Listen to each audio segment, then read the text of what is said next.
Hello, Sula here from MistyHilltops.com. Thanks for stopping by. In this video, I'm working on a 4x6 Traveler's Notebook layout that I titled Class Spring Semester, and I'm using a paper pack that is called Back to School from Panalisa. So it's just a paper pad, and I am creating my own embellishments. So for this one, I have a bunch of paper strips, just cutting through the different papers there. And this is a 4x6 Traveler's Notebook layout, so a 6x6 paper pad works just fine for this. And so now I'm just adding these strips to my page, and originally I had meant for one of the strips to go across the two pages, but I felt it was just going to be so much easier if I just kept them separated by the page there where the center of the page is, or that spread where the two pages come together.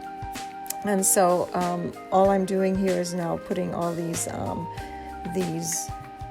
strips together, and now I can start with the embellishment. For this one, I created basically a simple mat, a photo mat from just black cardstock. I had thought about putting something white on it to make it look like a blackboard, but I decided to just keep it simple.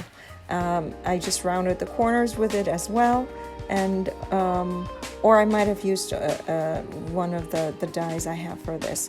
Then I created this label, and I stamped a stamp that has a bookshelf on it, and so put this label. The background I watercolored because I happen to have watercolor that has a very similar tone that you see on this layout there. And then I'm adding some embellishments, some of the flowers that I created myself.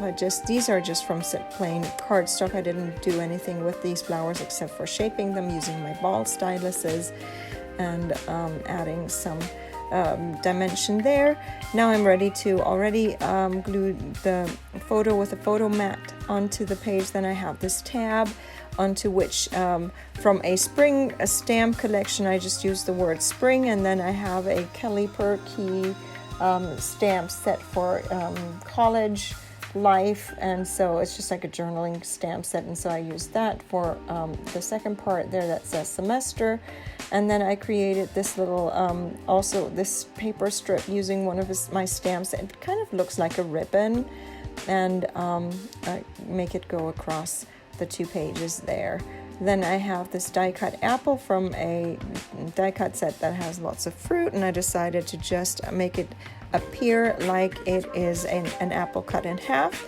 And then I also stamped and die cut this label class, or I may have just simply cut it and then used my corner rounder for that. Then I have these paper clips, die cut pieces that I cut and assembled and added to my page here, and I think they're super cute. No dimension whatsoever because it's just cardstock, but it is really just cute. Here I'm still looking. It kind of felt weird because I have that label there at the bottom and to put another label at the top, so I was looking around, but I still felt it was an okay place there to put that title part over there. And then I'm finishing this page up with my the flowers, and obviously there's also the word strips that will have to go with this as well. But here I'm finishing up already. You are seeing some more close-ups. I hope you enjoyed this video. Give it a thumbs up if you did. Consider subscribing, and I hope you have a great day. Thanks for watching. Bye.